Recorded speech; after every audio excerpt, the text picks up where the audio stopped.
Bonjour Madame, Monsieur, bienvenue dans ce nouveau numéro des Semaines en 45 où nous allons essentiellement échanger sur la visite du président angolais João Lourenço en visite en début de cette semaine en République démocratique du Congo. Le médiateur désigné par l'Union européenne s'est entretenu avec son homologue Félix-Antoine Tshisekedi sur l'entrée en vigueur depuis le 4 août du cessez-le-feu voulu par le Rwanda et exécuté aussi par la République démocratique du Congo. Les deux chefs d'État ont échangé sur l'évaluation à mi-parcours des cessez-le-feu, évidemment, en vigueur août, je rappelle, et aussi ils ont donc échangé autour du processus de Luanda et ils ont donc là édicté sur des mesures comment faire pour apporter cette paix en République démocratique du Congo. Et avec moi dans ces studios pour donc cogiter sur cette unique thématique des séjours. Je vais donc échanger avec Adonis Mbouyama qui est analyste politique et proche de l'Union sacrée de la nation. Adonis Mbouyama, bienvenue dans Semaine en 45. Bonjour Monsieur Rufin Koubeloso. C'est toujours un plaisir d'être sur un plateau de télévision pour discuter sur la problématique de l'actualité. Et également bonjour à mon co-débatteur. Merci Adonis. Et de l'autre côté, qui dit pouvoir en place, dit l'opposition de la République. Nous allons aussi échanger avec Joseph Edeba, qui est président fédéral Lukunga 1 et cadre de LGD, parti cher à Matata Pogno. Joseph Edeba, bienvenue dans Semaine en 45. Merci de l'invitation, Rufin Koubeloso. Bonjour Adonis, bonjour à tous les téléspectateurs de cette émission très suivie dans la République démocratique du Congo, il faut le dire. Nous avons des réactions qui nous parviennent de partout, témoignant à suffisance qui sont nourries, je veux dire ici les Congolais, des matières que nous partageons ici. Je pense que nous aurons un instant d'échange patriotique, débattant sur les thématiques abordées aujourd'hui. Merci Joseph Edeba. Adonis Mbouyama, je commence avec vous. Une évaluation à mi-parcours et aussi faire le point sur le processus de Luanda où le président angolais João Lourenço est donc le médiateur désigné par l'Union africaine. En visite éclair en République démocratique du Congo, João Lourenço, où les deux chefs d'État de l'Angola et de la République démocratique du Congo, ils ont appelé à plus d'efforts pour aboutir donc à ces processus de Luanda et aussi faire en sorte que ces cessez-le-feu sur les terrains entre le Rwanda et la République démocratique du Congo dans l'Est puissent être respectés. D'entrée de jeu, quelle est votre analyse par rapport à cette visite éclair du président angolais désigné comme médiateur dans cette crise Rwanda-RDC? Merci Monsieur Rufin Koubeloso. D'entrée de jeu, je commencerai par présenter mes voeux de compassion à nos frères qui vivent à l'est de la République démocratique du Congo, pour tout le mal, la désolation qu'ils subissent depuis la nuit des temps. Mes frères, nous sommes avec vous et l'heure de la libération est venue. Merci beaucoup. Allez-y, Adonis. Pour revenir à la question que vous m'aviez posée, M. Rufin Koubeloso, le président angolais est arrivé à Kinshasa dans le cadre du processus de Luanda. Exactement. Processus dans lequel a été décidée la mise en observation du cessez-le-feu qui devait y avoir lieu entre la République démocratique du Congo et les hors-la-loi du M23 soutenus impérativement par le Rwanda. Le président de la République a discuté avec son homologue qui lui a fait montre sa crainte quant à la montée du conflit qui peut embraser la sous-région et entraîner un conflit encore plus large. Car il va de l'intérêt de toute la sous-région que le Congo soit pacifié, car le Congo est le seul pays qui peut promouvoir une libre circulation des personnes et booster toute l'émulation de la sous-région. Il ne faut pas oublier que nous sommes au cœur de la sous-région. Effectivement. Il ne faut pas oublier que le président de la République a tenu à mettre sur une ligne rouge, une ligne grise, à son homologue angolais pour lui dire que certes que nous observons le cessez-le-feu avec les rebelles du M23 soutenus par le Rwanda, mais de façon verbis expressis, il est prohibé que nous puissions nous mettre sur une table d'accord pour discuter avec le Rwanda et le M23.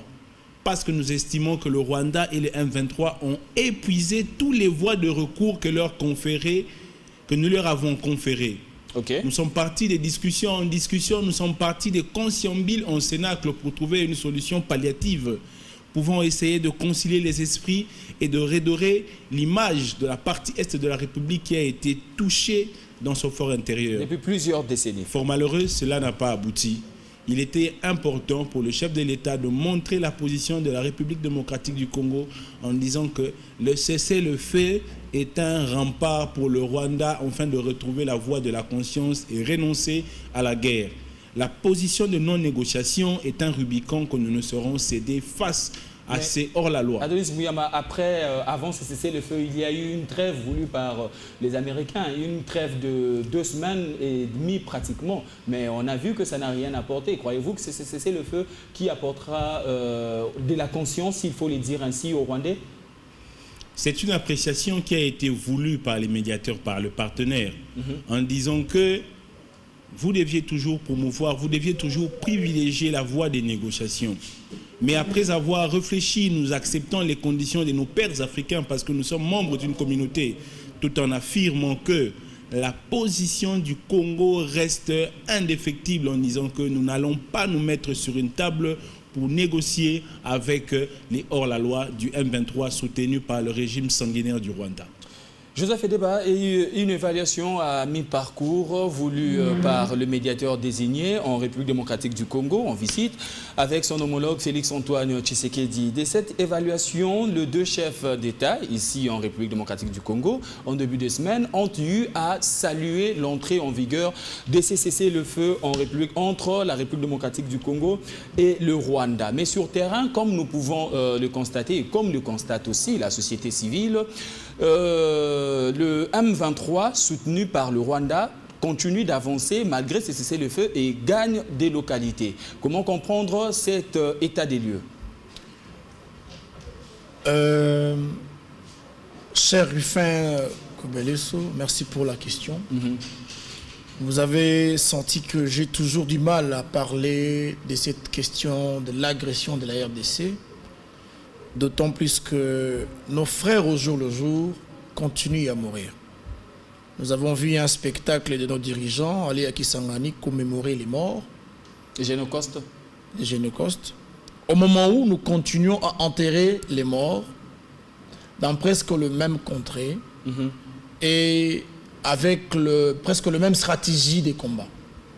Vous savez, c'est un peu écœurant d'observer une certaine dose de légèreté que font preuve nos dirigeants congolais aujourd'hui quant à la question de l'agression de la RDC face aux pays voisins et aux groupes rebelles. Vous savez, ici, nous sommes... ce n'est pas la première fois que nous puissions aller en des processus de paix et de négociation. Exactement. Si la guerre pouvait finir avec les déclarations, si la paix pouvait se rétablir avec les déclarations, je pense que le président Félix-Antoine Tshisekedi et collaborateurs ont assez déposé des déclarations pour finir avec cette guerre. Mais cependant, la guerre n'obéit qu'à la puissance. Les nations attendent que les rapports de force. Ce qui se passe, c'est que nous avons des dirigeants qui se plaignent régulièrement dès lors que la situation sur terrain ne s'améliore pas. Les Congolais continuent à mourir au jour le jour. Mais le gouvernement dit tout mettre en œuvre pour apporter cette paix. Le gouvernement ne fait que multiplier les déclarations. Tout mettre en œuvre. Nous avons pris des mesures. Nous n'allons pas négocier. Mais écoutez, il faut rappeler ici que la guerre se passe non pas au Rwanda, mais en RDC. C'est-à-dire que la RDC n'a pas l'avantage d'aller dans des négociations. Parce que la guerre ne se passe pas au Rwanda, c'est en RDC. C'est nous qui payons déjà le prix en amont. Nous partons en position de faiblesse. Si, nous partons en position de faiblesse. Et ce qui est dommage et ce qui est attristant, c'est quoi? C'est que les gouvernants congolais ne prennent pas, comme il se doit, les culots de ressentir ce qui se passe à l'est de la République démocratique du Congo afin de prendre des décisions idoines à mandater dans ce cadre de négociation des représentants qui ont qualité et expérience à pouvoir engager la République vers un processus de paix, regardant principalement l'avantage des Congolais. Okay. Vous allez avoir un monsieur comme James Kabarebe qui a été chef d'état-major en RDC, mais aussi au Rwanda, un expérimenté en guerre, qui va avoir face à lui un ministre nouvellement nommé pour discuter des affaires de la RDC. Mais on est en train de ne pas prendre la mesure, de sentir la mesure ou bien la dimension de ce qui se passe à l'Est. Joseph Edeba, pensez-vous, dans ce que vous venez de dire, est-ce que la RDC devrait aussi faire comme le Rwanda, garder les ministres qui ont cette expérience sur la question sécuritaire dans l'Est de la République démocratique du Congo? Vous savez, cher Rifin, j'ai toujours parlé avec beaucoup d'amertume de cette question de l'Est de la République démocratique du Congo parce que pendant que nous sommes en train de discuter ici, pendant que les dirigeants congolais vont ça et là pour des négociations, pendant que les dirigeants congolais se plaignent et qui devaient agir, les Congolais continuent de perdre des vies au jour le jour. Et ça ne nous enchante pas. Exactement. Cependant, changer de représentants, notamment des ministres, en temps de guerre ou au moment de conflit, n'est pas chose facile. Parce que là, on fait recours à la compétence des gens qui savent la matière. Et puis, s'il faut les changer significativement, ça veut dire que celui qui était là n'a pas mieux travaillé. Il faut trouver quelqu'un d'autre qui a plus d'expérience, mais qui peut apporter des solutions pratiques. Exactement. Pas des solutions théoriques. Quand on nomme des ministres de défense, ce n'est pas pour devenir les porte-parole de l'armée. Vous comprenez? C'est pour guider les actions concrètes de manière à ce que les choses s'arrangent et la paix soit rétablie. Nous sommes dans un pays agressé et nos dirigeants choisissent de nommer à la tête des ministères stratégiques comme celui de la défense des gens non expérimentés. C'est cela le problème. Okay. On avantage aujourd'hui l'intérêt des X clans, des X partis politiques, alors qu'il fallait d'abord voir la compétence en matière de ceux qui peuvent apporter la solution. Je prends ici l'exemple du ministère de la Défense. Pourquoi ne pas prendre un expérimenté comme le général Didier Etumba et faire de lui le ministre de la Défense pour tabler sur la question de la sécurité à l'est du pays? Lui, qui à l'époque avait mené l'opération Pomme Orange, consistant à rétablir la paix en 2013 en RDC.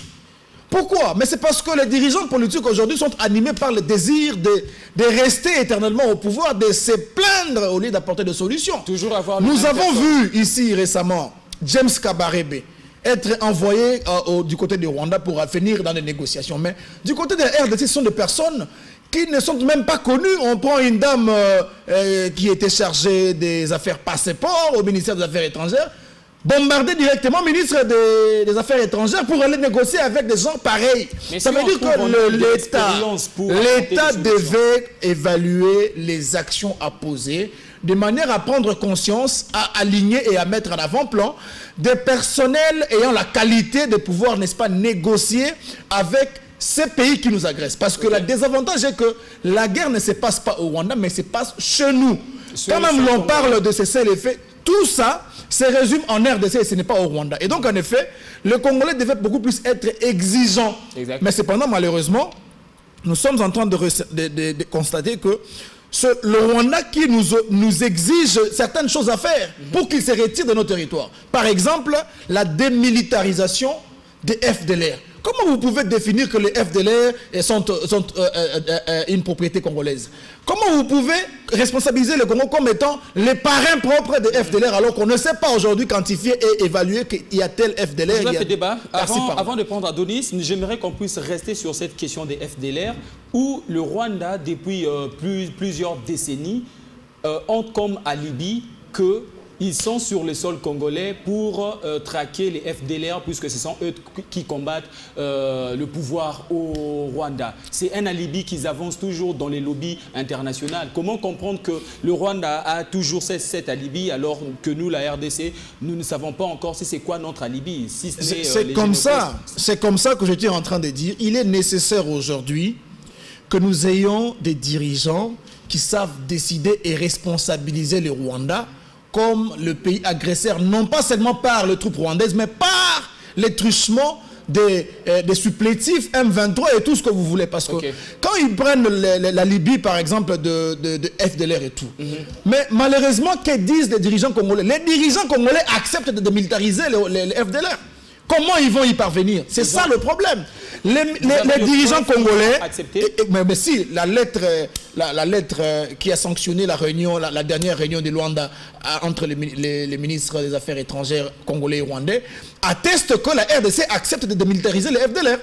Ça veut dire qu'ici, nous avons un problème. C'est celui de mettre en avant-plan des dirigeants qui ne savent pas vraiment équilibrer les choses dans des discussions pour voir l'avantage des Congolais. Mais cependant, il y a aussi cette attitude politique saugrenue des dirigeants politiques congolais.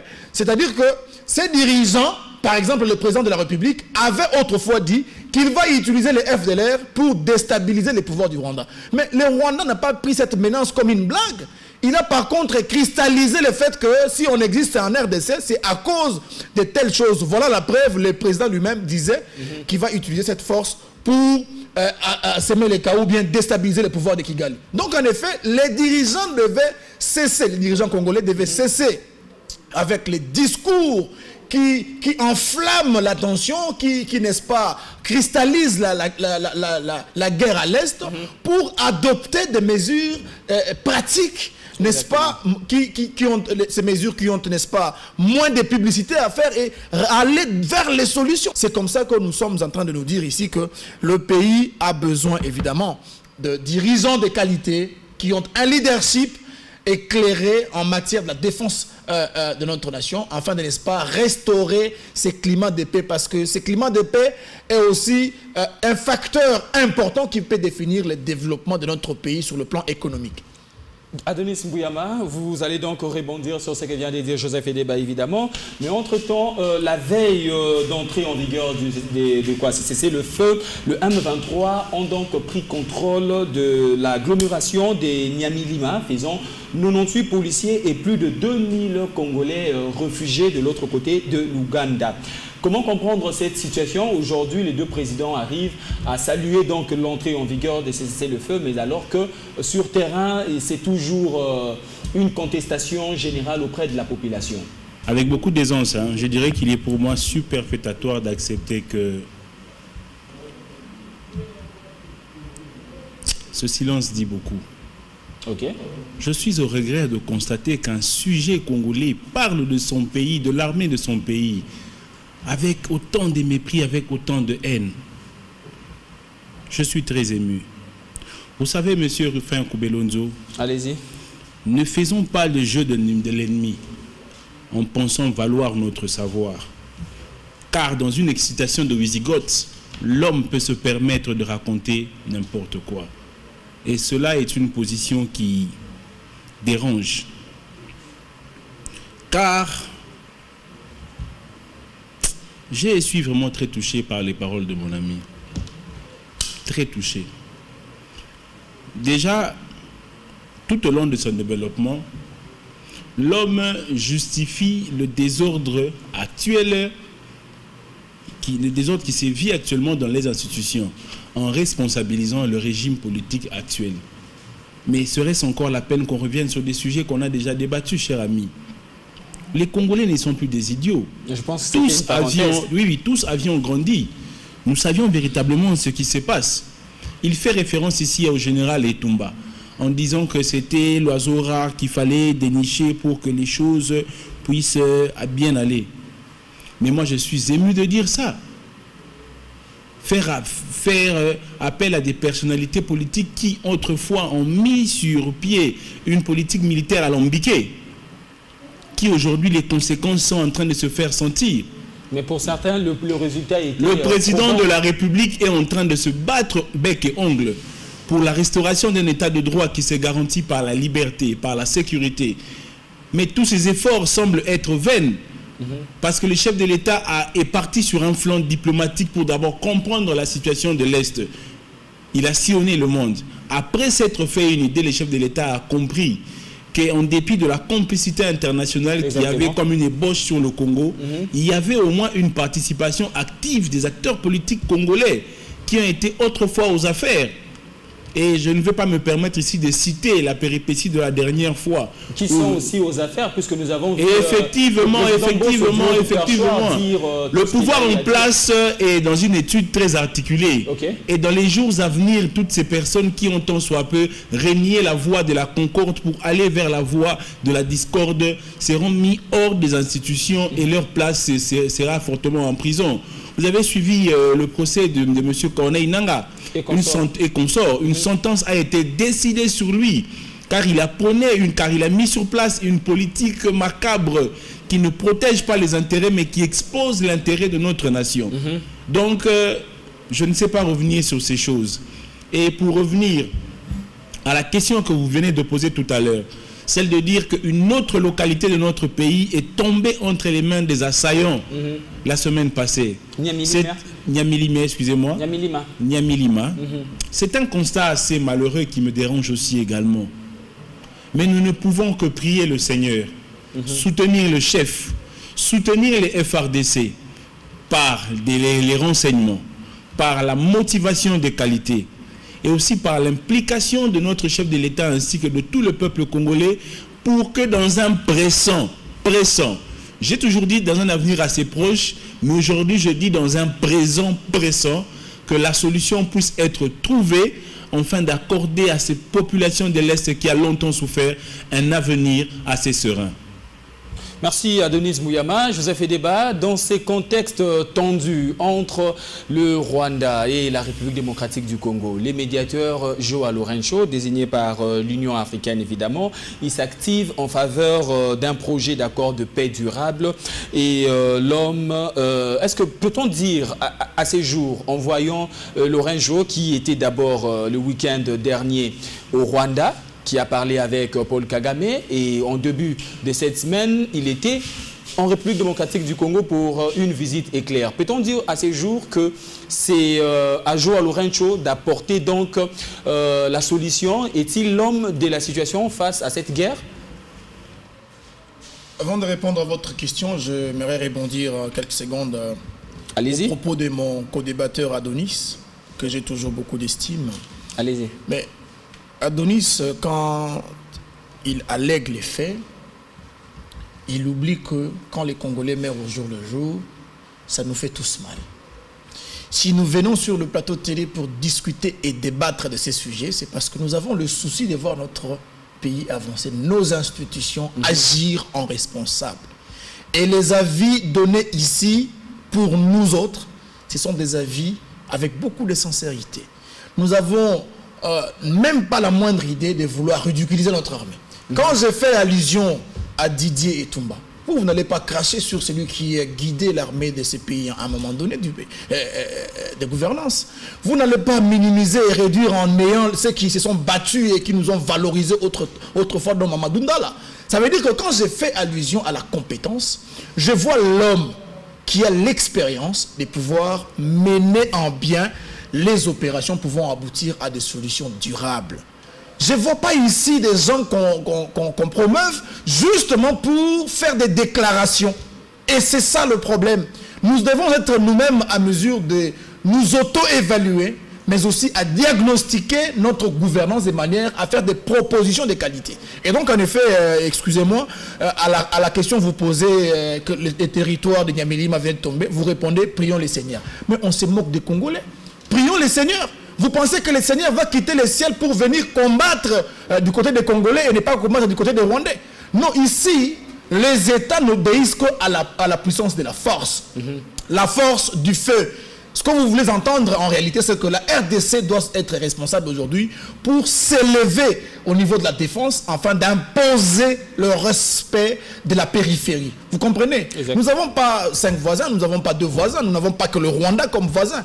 Demain, ça peut être l'Ouganda, demain, ça peut être la Zambie, demain, ça peut être l'Angola qui puisse nous agresser. Mais il faut avoir une armée avec les capacités dissuasives. C'est pourquoi nous plaidons toujours pour l'amélioration des conditions de nos forces de l'ordre. Jamais nous ne pouvons nous manquer d'eux parce que c'est eux qui font notre fierté. C'est eux qui nous défendent notre intégrité territoriale, qui permet comme facteur d'inhibition de pouvoir nous aider à développer notre économie, à développer notre agriculture et tout ce que vous voulez. Et donc en effet, dire que Bunagana, Nyamilima et Ishasha et les autres sont sous le contrôle de l'ennemi aujourd'hui, ça fait tellement mal que vous ne pouvez pas imaginer combien les Congolais en souffrent. Mais aussi, ceux qui sont dans ces contrées-là, ils sont obligés à obéir à la puissance de l'ennemi.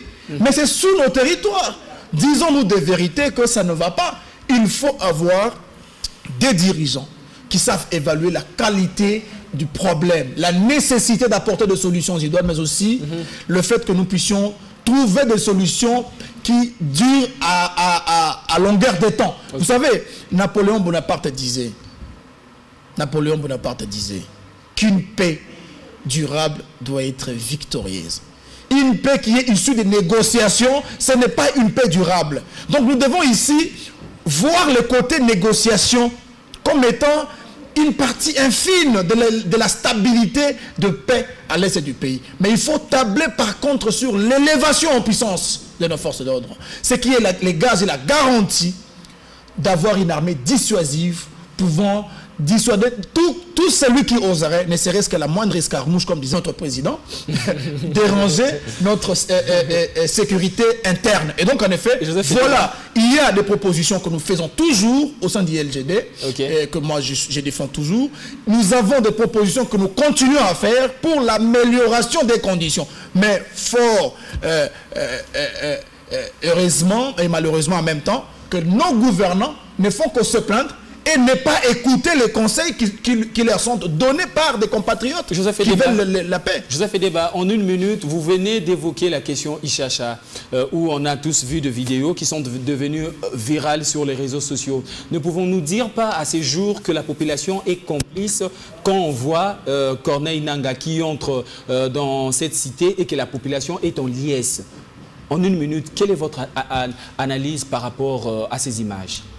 Mais que vont dire les Congolais quand ils voient l'ennemi rentrer sans combattre et prendre le contrôle de leur ville? Ils vont dire quoi? Et qui n'ont pas d'armes, et qui n'ont pas de conditions à pouvoir défendre leur terre. Qu'est-ce qu'ils vont dire? Mais cette population semble être abandonnée. Vous comprenez? Quand l'ennemi rentre, vous ne pouvez qu'applaudir parce que vous allez faire quoi? Vous allez vous opposer à des gens qui portent les armes? Non. Les problèmes ici devait être bien éclairci afin que nous puissions trouver des solutions. Nous avons un problème sérieux en matière de la gouvernance et de la politique publique en matière de défense. C'est ce qui aujourd'hui nous expose à aller ça et là dans des négociations. Et c'est comme je vous ai dit, nous avons des dirigeants qui se plaignent et en même temps le peuple va faire quoi? Ils vont aussi se plaindre de la même manière. Et voilà que nous disons pour finir qu'il ne s'agit pas ici d'être hypocrite, il faut citer chaque chose à son nom, afin que la paix soit rétablie à l'est du pays. Et comme nous avons dit, que qui veut la paix, prépare la guerre. Pour préparer la guerre, il y a de ces conseils que nous donnons finalement, peut-être que je vais donner dans mon développement ici. D'accord.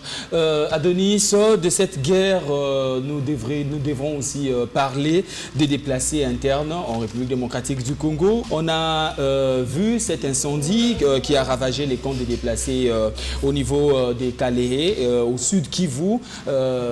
C'est cet incendie qui a emporté 150 abris ou plus même. On voit des Congolais et Congolaises qui dorment à la belle étoile. La nuit à la belle étoile, et aussi ils appellent en même temps au gouvernement de leur venir en aide. Déjà avant cet incendie, ils étaient dans une position précaire et après cet incendie, c'est encore plus grave. Quelle est votre analyse par rapport à cela? Est-ce que le gouvernement a eu à abandonner les déplacés internes un peu de partout dans la République démocratique du Congo ou précisément dans la partie est de notre pays? Très bien, merci beaucoup pour la question. À l'annonce de cette information, je fus frappé de douleur. Je fus complètement ébahi quand je l'ai appris. Voir autant de personnes déplacées et aussi la nouvelle qui a embrasé la ville de Kalehe. C'est une nouvelle qui m'a laissé sans voix. Et qui fait que nous puissions demander au gouvernement de comprendre qu'il y a péril en demeure. Dans une nécessité impérieuse, une mission doit être diligentée sur place, afin de porter secours à toutes ces personnes qui vivent et qui sévissent en ce moment d'ailleurs. Est-ce déjà fait? Qui sévissent en ce moment d'ailleurs dans des conditions très, très endolories. Et il se peut que cela soit fait, mais demain, ce vendredi, il y aura un conseil des ministres. Je crois une auto-évaluation des activités de la semaine seront présentées au chef. Je crois que via les médias, vous aurez l'occasion tant soit peu de les connaître. Et pour revenir un peu à une petite parenthèse, une question qui a effrayé sur le plateau, en disant que Nanga et ses contrebandiers étaient accueillis à bras ouverts dans les villes où ils arrivaient. Mais ça, c'est principalement, on a parlé de qui chacha. Justement. Mais ça, pour moi, c'est une pensée bourratique. C'est un cénacle des mensonges. Nanga se comporte en contrebandier. Toutes les localités qui tombent sous sa gouvernance, les peuples seraient considérés comme de valets, comme dans une république fédérale où les gens sont contraints. Et la manipulation médiatique fait en sorte que les faux puissent paraître pour les vrais, et fort malheureux. Beaucoup de nos compatriotes congolais tombent sous la complaisance du faux et relayent parfois des faux messages. Donc la population est contrainte d'applaudir l'entrée des Corneille Nanga, d'où il nous présente toutes ces images. Une population contrainte par la force, telle dans une époque féodale, ne saurait se défendre suite au manque de la force. Vous savez, monsieur Rufin Koubelonzo, notre chef de l'État est un warrior. Notre chef de l'État est un guerrier. C'est un homme qui cultive l'art du secret. Le Congo est résolu et engagé dans une bataille comme une partie de poker, où nous jouons un jeu silencieux dont le Rwanda sera perdant et que sa défaite sera notoirement connue de tous les pays africains pour affirmer encore notre capacité dissuasive, notre capacité à lever une armée forte, une armée capable de mettre en déroute avec un arsenal toutes les forces qui ne convergent pas vers l'émulation d'une nation assez forte. Voilà un peu un discours important que je devrais souligner toutes les fois que je suis sur un plateau de télévision. Je demande à notre peuple de faire confiance à notre chef et d'être également vigilant, car le chef étant humain, sa gestion ne saurait être une gestion parfaite. Sa gestion ne saurait être immaculée. Est-ce la confiance qui manque au chef de l'État? La confiance existe. Et qu'est-ce qui manque? Le chef de l'État a une politique d'agissement. Et la politique du chef est prescrite dans l'espace et dans les temps. Ne voulons pas faire le contraire à la fois. Attendons le moment voulu. Je suis fort convaincu que le chef sortira son joker. Il sortira son grand jeu. Et toute cette guerre ne sera qu'un rêve. Et un avenir serein sera disponible pour ce peuple qui a longtemps souffert. Adonis Mouyamba, ici les jokers étaient faire la guerre au Rwanda, comme le président avait si bien dit pendant la période des campagnes. Et que Tobangate, je prends le président par ces mots, Tobangate, nous avons maintenant la force d'attaquer le Rwanda. Donc, mais nous pouvons attaquer le Rwanda de l'autre côté. Si les jokers, comme vous venez de dire, c'est de faire la guerre au Rwanda. En tout cas, pour moi, c'est une question que je ne saurais que soutenir. Tel un psaume qui délivre David de l'oppresseur. La guerre, à bien des égards, moi, personnellement, je pense que une guerre directe et ouverte avec le Rwanda sera le dernier rempart vers un avenir serein pour le Congo. On aura comme choix soit de ramper éternellement sous les courbes du Rwanda et de tous nos agresseurs, parce que le Rwanda n'est que la phase immergée de l'iceberg. Beaucoup sont en exercice, mais ceux-là sont enfuis. Nous avons des agresseurs tacites qui existent, dont le Rwanda simplement est ténor. Si le chef décide de les faire la guerre, le peuple sera derrière son chef, car l'histoire politique du Congo, du Zaïre et du Congo renseigne que le Congo a toujours triomphé de tous les moyens possibles, de tous les ennemis qui se sont présentés en les mettant hors d'état de nuire. Moussé Kabila a été un exemple. Le maréchal Mobutu a défait tous ses ennemis durant sa gouvernance. Voilà un peu ce que je peux dire pour la question qui m'est posée. Et le peuple vous suit. Et nous estimons que le message que nous lançons sur ce plateau arrivera aux oreilles du chef de l'État, qu'il comprenne et qu'il entende que son peuple est avec lui. Retarder ne serait que promouvoir beaucoup de dégâts. Nous devons aller vers une solution préventive, une solution qui va dans le sens de l'anticipation. Si le Rwanda se prépare de nous attaquer publiquement, nous devons frapper comme une abeille, alors que le Rwanda est encore distrait, afin de sauvegarder nos intérêts, car cette guerre a longtemps duré. Dites-vous aujourd'hui qu'il y a un enfant qui est né aujourd'hui à l'est du Congo, qui a 18 ans.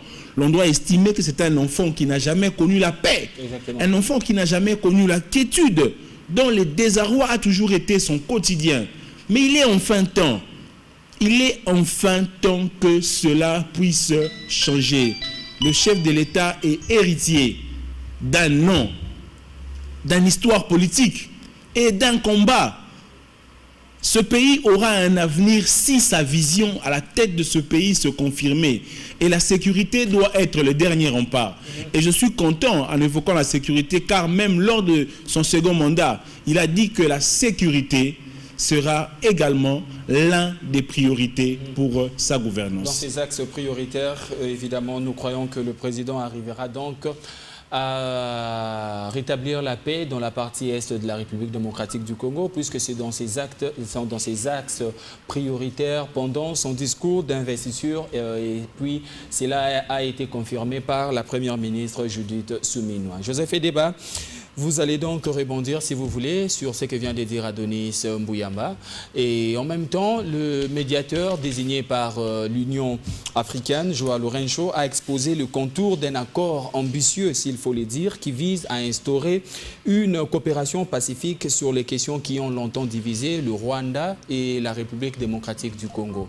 Pensez-vous que de cet accord qui n'a pas été révélé au public ou à la population tout court, qui était en tête-à-tête entre ces accords qui aujourd'hui, nous ne savons pas vraiment le contour, où le président Joao Lourenço a eu à proposer au président Tshisekedi. Croyez-vous qu'à ces jours, ça va au fait apporter la paix, ou la paix est à l'horizon entre la République démocratique du Congo et le Rwanda? Je vais rebondir d'abord à ce qu'il vient de dire Adonis. Évidemment qu'il parle de choses vraies. Et malheureusement, il se retrouve du côté du pouvoir en place. Vous comprenez? Est-ce un péché? Ce n'est pas un péché, mais c'est comme quelqu'un qui est en campagne électorale pour faire des déclarations, des promesses, que les choses doivent changer, les choses vont s'arranger. Je rappelle ici que le président de la République n'a plus que 3 ans et quelques mois de gouvernance. Parce que la dernière année, 2028, sera une année essentiellement axée sur les élections. Dans les 3 ans à venir, quelles sont les alternatives que l'Union sacrée aujourd'hui peut présenter au peuple congolais, les peuples souverains, que voilà, nous allons procéder ainsi pour aboutir à de résolutions. Et au-delà de ça, je rappelle que Mme Suminwa a présenté un programme de gouvernance dont elle n'a pas pris en compte d'abord, premièrement, dans le sens de la priorité, la défense, alors que nous sommes un pays en état d'agression. Vous comprenez? C'est un peu mélancolique, mais c'est aussi, ça embrouille un petit peu le peuple, parce qu'on ne sait pas définir qui est le dirigeant. C'est celui qui se plaint au lieu de prendre des décisions et d'agir. S'il faut déclarer la guerre au Rwanda. Mais le président Tshisekedi a promis ici, dans une de vos émissions de la place, qu'à la moindre escarmouche, il va convoquer les 2 chambres et il va déclarer la guerre au Rwanda. Mais aujourd'hui, nous avons les 2 bureaux déjà installés, que le président de la République déclare la guerre. Vous savez, les déclarations ne décrètent pas la paix. Comme je vous ai dit, si on ne devait que se baser sur les déclarations, mon frère Adonis, même ce soir, on aurait décidé de finir avec la guerre à l'Est. La guerre ne peut qu'entendre la force. La guerre ne peut qu'obéir à la force du feu. Et les négociations ne peuvent que tourner en rapport avec la force. Le Rwanda n'est pas agressé. Mais le Rwanda nous agresse dans notre territoire, dans nos contrées. Avec les supplétifs M23 et autres, AFC s'il faut le dire, mais ce sont nos territoires qui sont occupés. De Bunagana à Ishasha ou à Nyamilima, ce sont des grandes étendues qui représentent d'autres nations dans le monde. Ici, il est question de ne pas rester dans le discours. Évitons de beaucoup discourir. Moi, j'ai du mal, à la place de mon ami, de défendre un régime qui, pour à suffisance, ses limites en matière de gouvernance de la politique de défense. J'ai du mal à défendre ce régime qui est en train de promouvoir les antivaleurs comme la corruption. Aujourd'hui, vous savez avec Transparency que la RDC a gagné plus de places dans la corruption au lieu de quitter la corruption. Que ce régime puisse promouvoir le détournement au lieu de mettre les efforts, de concentrer tout ce que nous pouvons posséder comme pouvoir afin de trouver la solution à la guerre de l'Est. Parce que vous savez que dans une nation agressée, dans une nation en état de guerre, il est très difficile de développer d'autres secteurs, notamment l'agriculture, tout ce que vous voulez qui a trait à l'économie. Et ça, on ne peut pas s'en passer. Il faut commencer par tabler par une solution durable. Et une solution durable, ici, nous ne pouvons que faire allusion à notre propre capacité interne à pouvoir imposer la paix avec une force dissuasive. Et en effet, qu'est-ce que nous nous proposons comme solution, non pas palliative, mais durable? Allez-y. Il faut tabler sur, 1, la formation de nos unités spécialisées partout dans le monde avec des capacités modernes pour que nous puissions tabler à la guerre. Aujourd'hui, la guerre a développé. La guerre n'est plus seulement les AK-47. La guerre aujourd'hui, c'est la guerre technologique. Aujourd'hui, la guerre, c'est la guerre de l'information et bien d'autres choses. Il faut tabler sur la formation, comme a fait la Chine et comme a fait la Russie et autres. Deuxièmement, il faut tabler sur l'équipement. Vous savez qu'aujourd'hui, il est difficile, je ne peux pas tout dire, mais cependant, l'armée, notre armée, a besoin d'être à suffisance équipée par les équipements modernes pouvant l'aider et à imposer cette force-là, à imposer la paix, à imposer avec dissuasion la tranquillité. Donc vous remettez en question la montée en puissance des FARDC? Non, la montée en puissance n'est pas un slogan, ça doit être prouvé sur terrain, il faut le dire. Et donc en effet, au troisième point, il faut tabler sur le renforcement du renseignement. Vous savez, les renseignements, c'est un secteur technique et stratégique qui peut nous éviter, qui peut nous faire gagner comme nous faire perdre une guerre.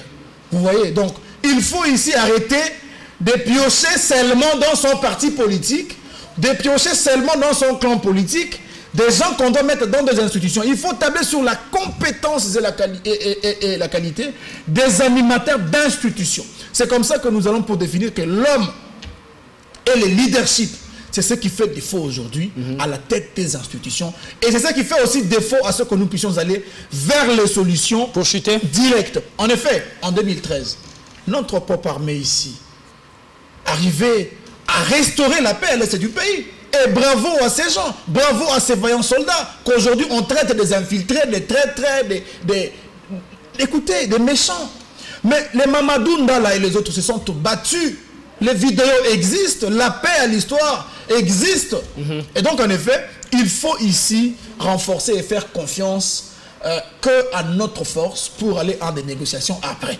Mais si nous privilégions d'abord les négociations, que ce soit Joao Lourenço, que ce soit qui d'autre, que ce soit William Ruto, autant. Je ne parlerai même pas de William Ruto parce que William Ruto c'est un président qui a insulté les Congolais. Il a qualifié les Congolais des centres et des danseurs alors qu'ils enfilent les pantalons jusqu'au nombril. Merci, mais même si on prenait celui de Congo-Brazzaville, Denis Sassou Nguesso pour être le médiateur, ce n'est pas ça qui peut assurer à long terme la sécurité d'une si grande nation comme la RDC. Vous savez que ces petits pays qui nous entourent, dont aucun n'a la superficie de la RDC, ont toujours des ambitions expansionnistes. Merci. Et donc en effet, il faut avoir une armée dressée qui doit, n'est-ce pas, dissuader tout celui qui oserait menacer la stabilité de notre nation. Mais cela doit passer par le leadership. Merci, Joseph et la gouvernance des qualités des dirigeants congolais eux-mêmes, sans penser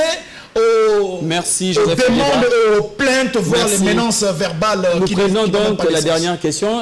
Adonis, vous aurez à rebondir sur ce que vient de dire Joseph Edeba. Mais dès la dernière question, c'est que nos autorités restent engagées dans ce qui est le renforcement du mécanisme ad hoc qui sera donc là renforcé encore une fois dans la supervision sur terrain. Adonis Mbuyamba, croyez-vous que ces renforcements de mécanismes ad hoc dans la supervision de cette guerre va apporter quelque chose, un nouveau vent, ou c'est la recette des recettes pour la paix dans l'Est de la République démocratique du Congo?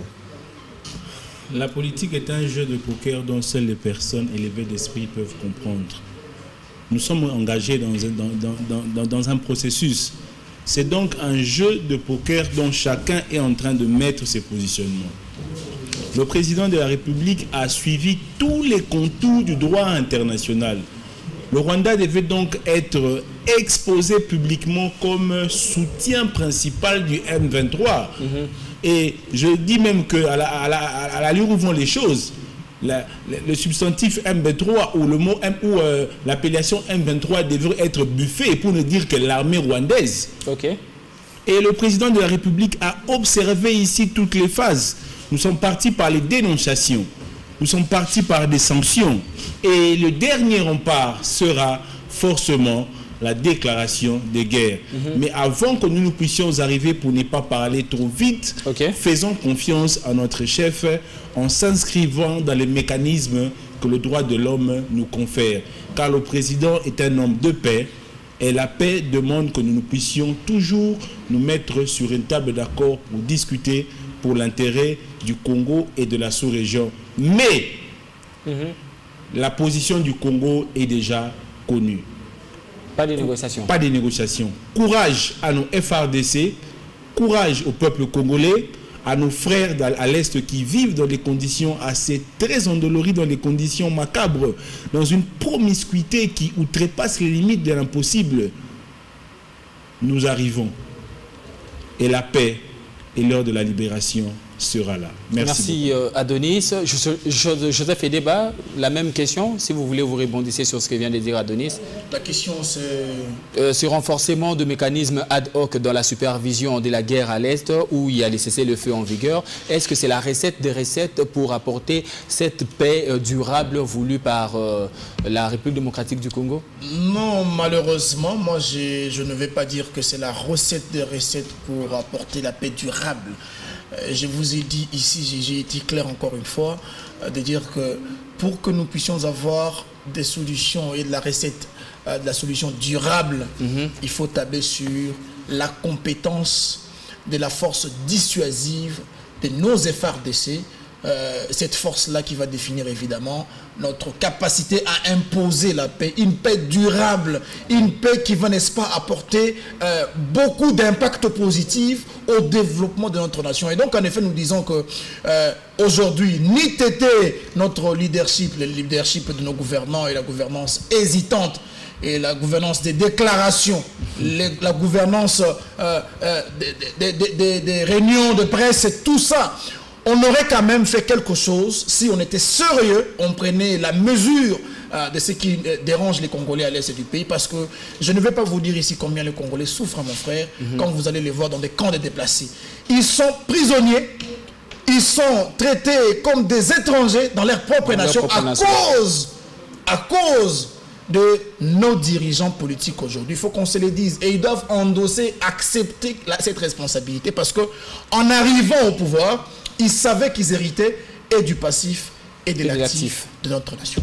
Merci Joseph Edeba. Merci aussi à Adonis Mbuyamba, que je rappelle ici, analyste politique proche de l'Union sacrée de la nation. Merci d'avoir donc cogité avec nous autour de cette thématique. Merci M. Rufin Koubeloso. C'est toujours un plaisir d'être sur un plateau de télévision et débattre sur les préoccupations de l'actualité.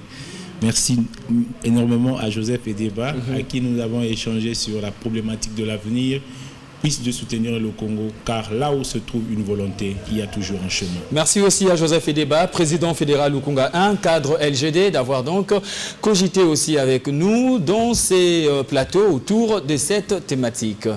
Merci, merci beaucoup, cher Rufin. Vous savez, nos déconvenus politiques, c'est justement pour le simple fait que nous soyons tous soucieux de voir ces Congo grands avancer demain et devenir cette nation qui impose à la périphérie, dans la sous-région, les mesures et des voies à suivre. Donc nous sommes très heureux de ce qui se passe à l'est du pays et nous savons et pensons avec espoir qu'il y aura des solutions durables qui doivent être prises, mais aussi des alternatives, des sécurités pouvant apporter la paix à cette Merci Joseph Edeba, merci aussi à vous chers téléspectateurs, auditeurs et internautes d'avoir suivi Semaine en 45 de ces jours. Nous reviendrons la semaine prochaine pour une nouvelle thématique. D'ici là, portez-vous bien et paix dans vos demeures.